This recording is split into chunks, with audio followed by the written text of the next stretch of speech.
yeah, so I want to kind of show some of my stuff tonight and try to explain why it looks the way it does. And I wouldn't say I'm specifically a designer. I would say more I'm a graphic designer. I've done some book covers, done some books, and I don't know, I'm going to hide up here.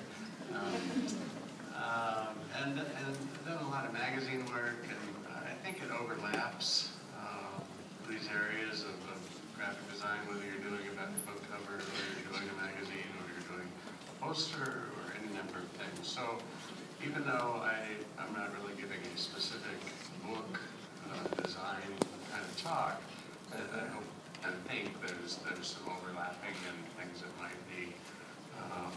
might work if your primary interest is in designing books. So with that, I hope there's time for questions afterwards, because it's a lot more interesting to get your feedback.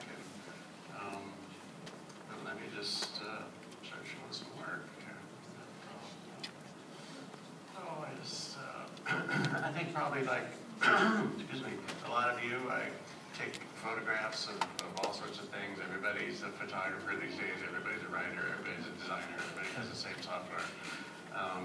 But anyway, I take a lot of photos, and I think it influences the work. Hopefully not directly, but indirectly. Something I've seen, some color, some shape, somehow resonates, and maybe shows up in the work later. So I would encourage you to be influenced more by your surroundings and things you see more than the design annuals or the award books or that sort of thing. So you're going to see a little bit of home photography tonight. This was in Portugal, and I thought, wow, how bizarre that somebody decided with this little weird house to paint the door blue.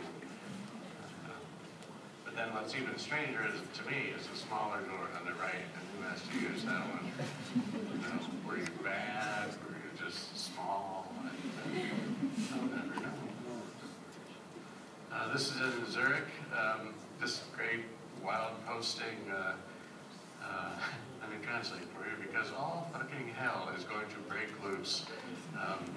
And I love the fact that somebody takes the time to print these and put them out, and that it feels like what it says. The attitude is very appropriate to the way it's presented, and to me that's very important. That the message your work sends before somebody actually starts reading it.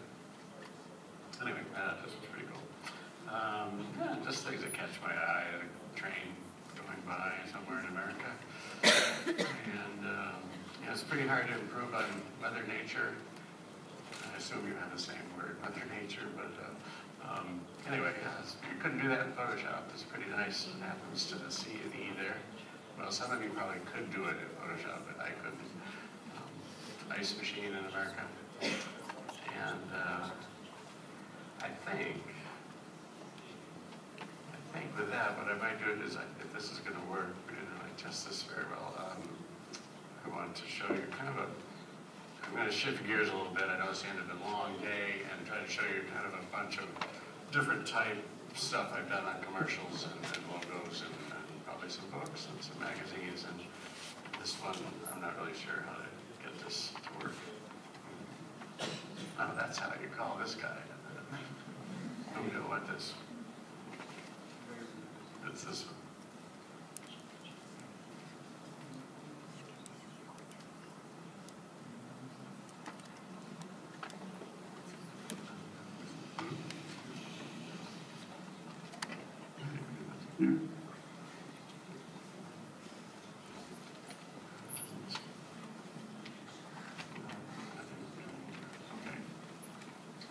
Okay, so I hope you enjoyed that. We'll keep going. That's going to come up later. Again, hard to beat just things that happen naturally. Stuff like this catches my eye. So a little weird, I think, kind of nice shadow things that have happened through time. This logo. Here's my workspace. People sometimes say, where's your office? I say, pretty much wherever my laptop is, I can work. I have a house in the Caribbean, and I go in the winter to go surfing, and this is pretty accurate, actually. I noticed things like this, graffiti. It took me a while to realize it was a person, and once I did, I liked it a lot more because it's like, oh, that's kind of different.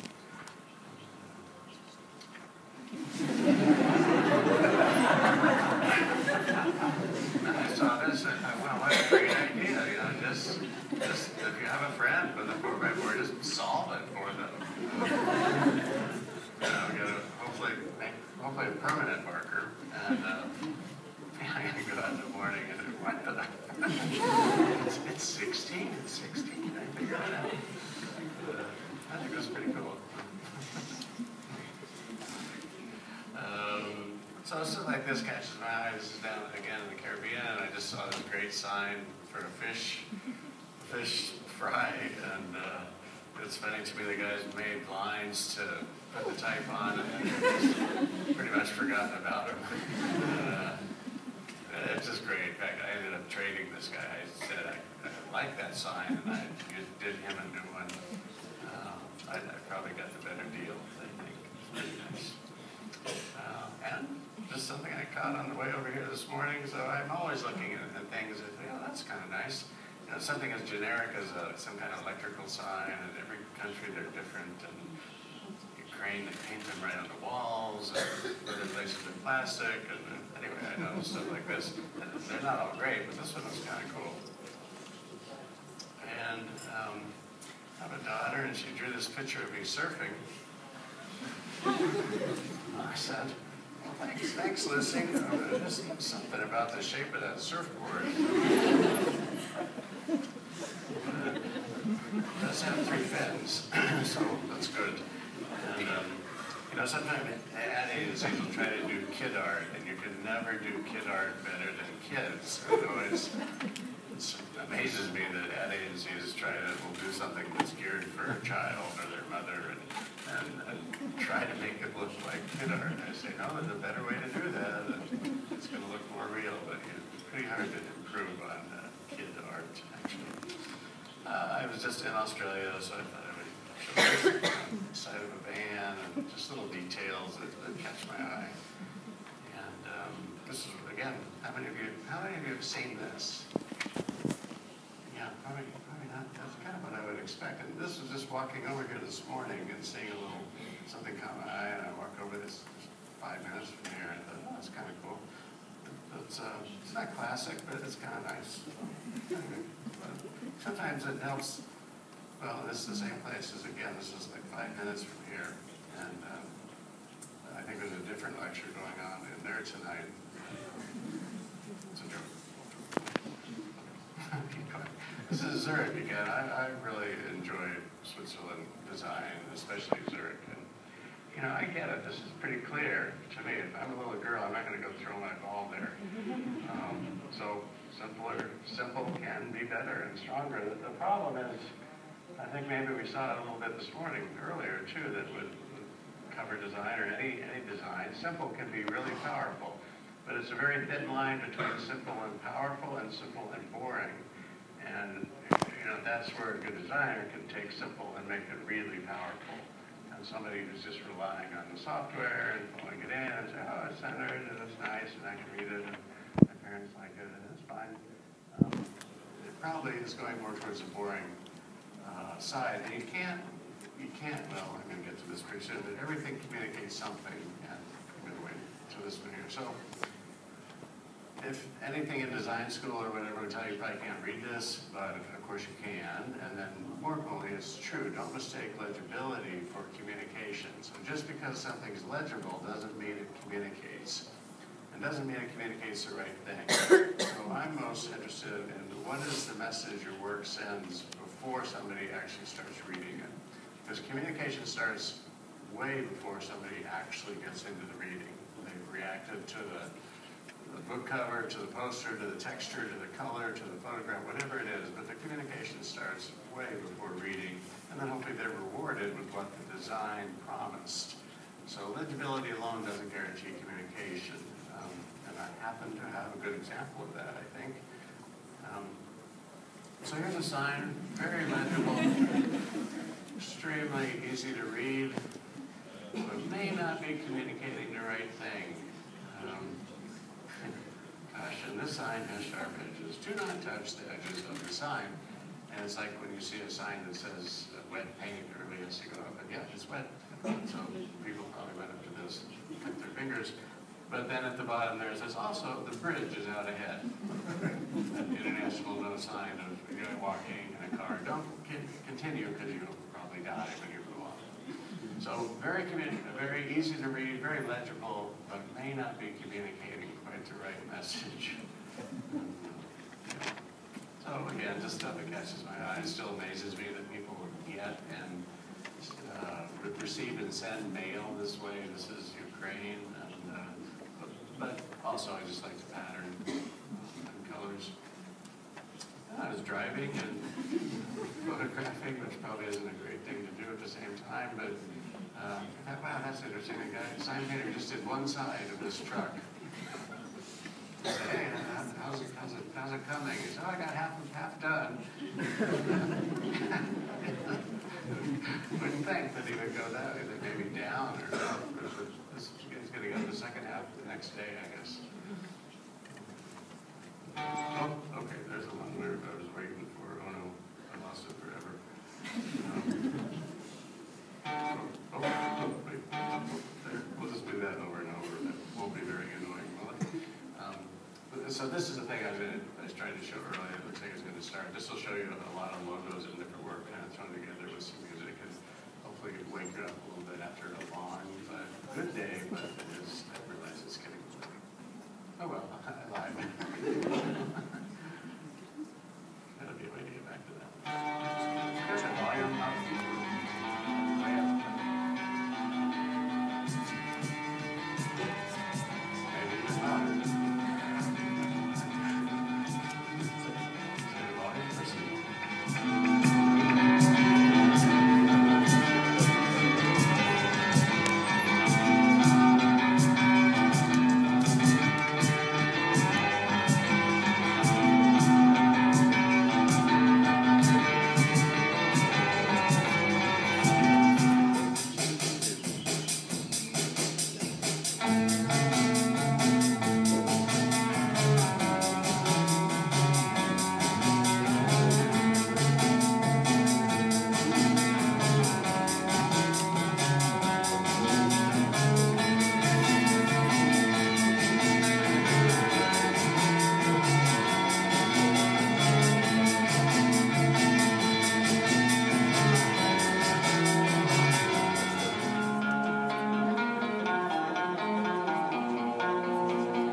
bit of today, book covers and things, and the thing that struck me is I always remember growing up in America, you always hear this thing, well, you hear lots of things, but one of them that stuck with me is don't judge a book by its cover.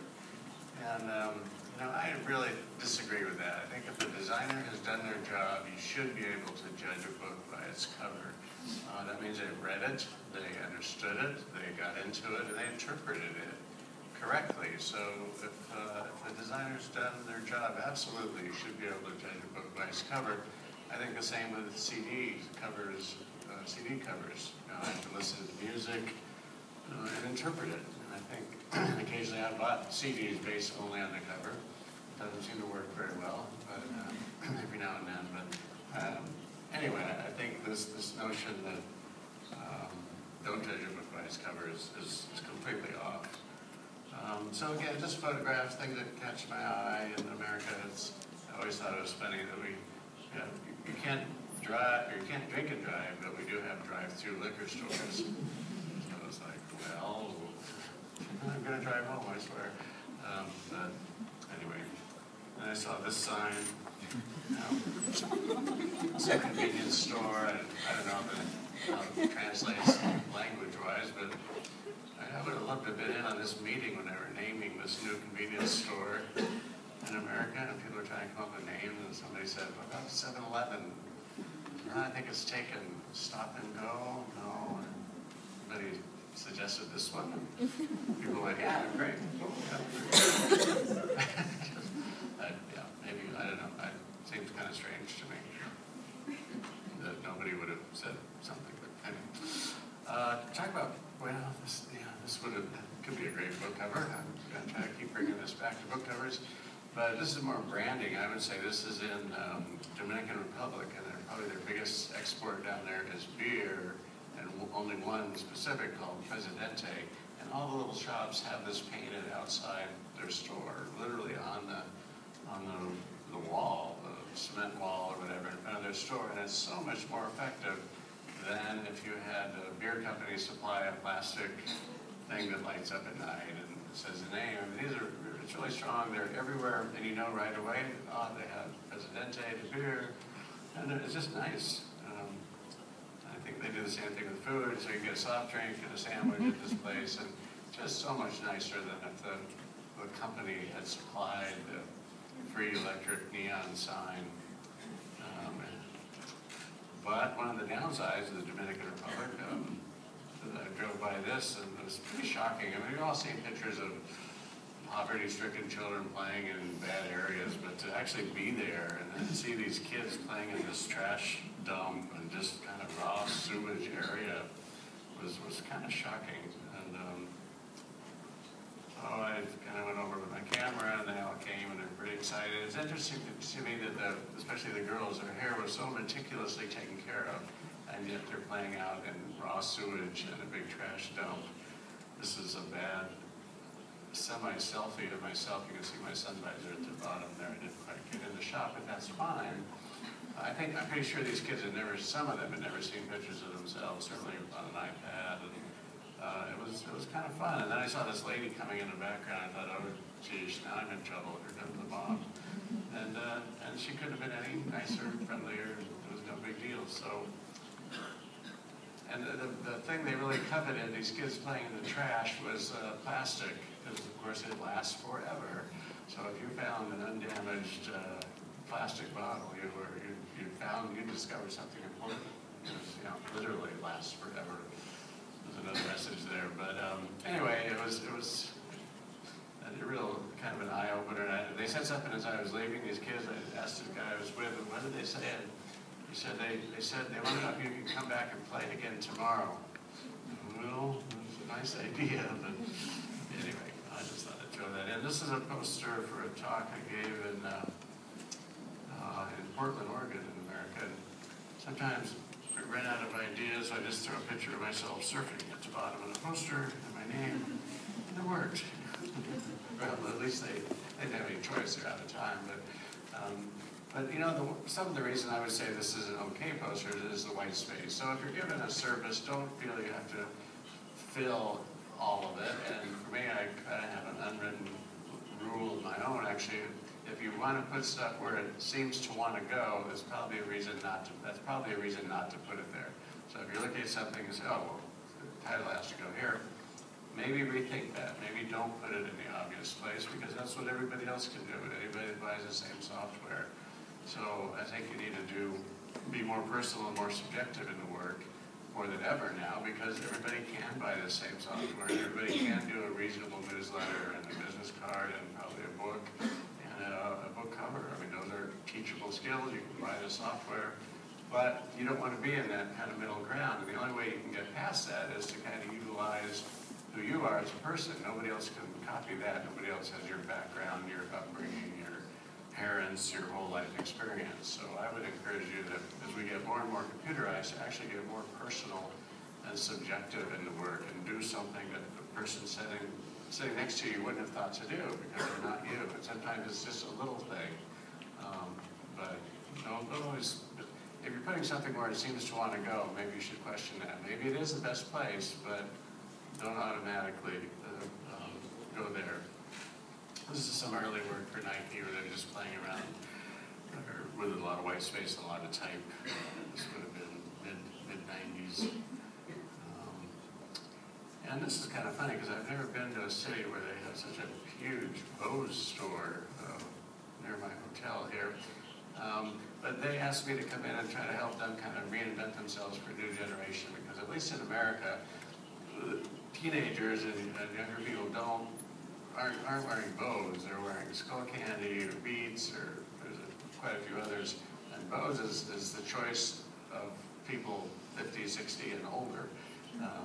And so they're trying to kind of reinvent it, but at least appeal to a different audience. So this was a very conservative group that asked me to do this stuff, and I wouldn't necessarily put it up with some of, I think, work that I'm prouder of or think is better, but it's little accomplishment, it's little achievement. So rather than get a real conservative client and say, oh, screw that, I can't, that's too many restrictions and that's no fun, I don't have any freedom, you say, for me anyway, I say, okay, well, that's an interesting challenge. How can I do something that works for them, but I'm still happy with it as a designer? And that's kind of what happened here at Bose. So it seems like really little things when I look at it, but what I introduced here for them, which were big deals, it starts with a lowercase letter, new, and the letters are actually touching.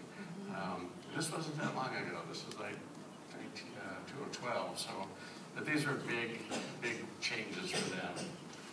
That, and there was not a white male in the ad, so that was another big change. So it's a little victory sometimes if your client is real conservative, as Bose was, and I took it even a step farther, and this was pretty groundbreaking for them, but probably too little too late. They kind of thought nobody can touch them, and meanwhile Apple bought Beats, and there's a whole bunch of them out there.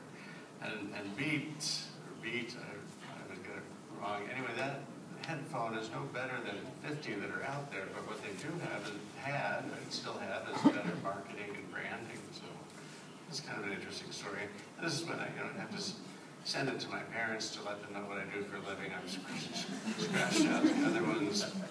This is in the subway system in New York, and hopefully they figure out which one I did. This one, like DC arrows. So there's some other work for them to introduce to television. Obviously, we're in transition. And they just had one remote, 3 or 4 buttons, and that's it. And so the whole idea was that simplicity in this remote of a new Bose television. And so, of course, the ad wanted to be very simple.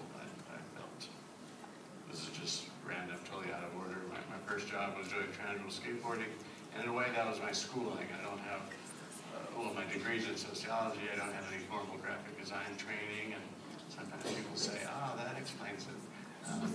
But, as I was telling some people earlier, in my case, I never learned all the things I'm not supposed to do. I just did what made sense to me. I'd read the article, listen to the music, look at the images, and that always sends me in some direction. So I don't use a grid, I don't have any kind of system, there's no template, every page is a whole new design assignment. It's more work, but I also think it's more fun, and I think you end up with more interesting work. if you spend 10 minutes on something or less, that's probably about the response you're going to get from the audience or the viewer. They're going to, whatever. So anyway, the skateboard magazine was really my schooling, which I did for 3 years. But again, driving, I probably shouldn't be taking photographs. They say texting and driving is bad. What about taking photographs and driving? Is that okay? Anyway, just an interesting pattern, I thought, on the back of this truck. But just stuff that catches my eye right before I crashed into him. Oh, this is where I go on a